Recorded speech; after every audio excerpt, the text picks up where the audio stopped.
আসসালামু আলাইকুম। আজকে আমি কিভাবে আলুর চপ ফ্রোজেন করে রাখি সেটাই আপনাদেরকে দেখাচ্ছি। তো কিছু পেঁয়াজ ভেজে নিচ্ছি, এখানে শুকনো মরিচ দিয়ে দিলাম। এখন সব মশলা দিয়ে দিচ্ছি, লবণ, জিরে, ধনে, মরিচের গুঁড়ি, হলুদের গুঁড়ি সব একসঙ্গে দিয়ে আমি কষিয়ে নিচ্ছি।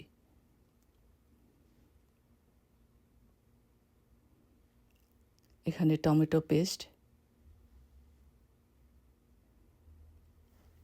রসুনের গুঁড়ি,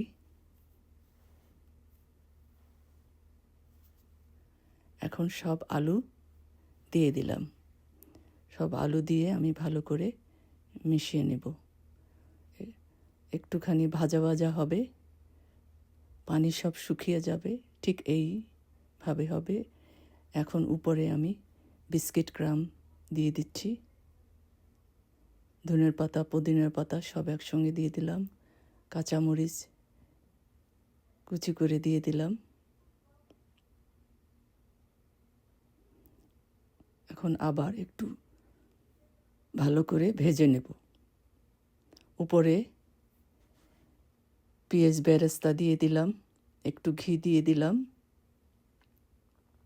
এখন আবার ভালো করে মিক্স করে ঠিক এইভাবে হবে। যখন এরকম পানি সব শুকিয়ে যাবে,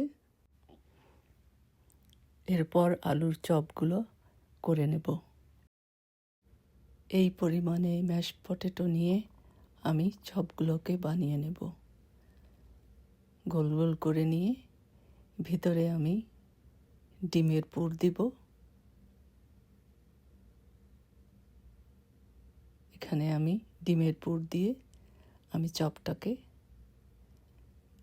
সুন্দর করে একটা শেপ দিয়ে বানিয়ে নেব এক এক করে।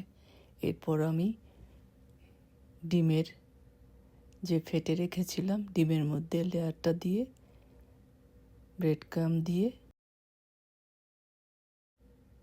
এভাবে করে আমি সব চপগুলোকে বানিয়ে নেব।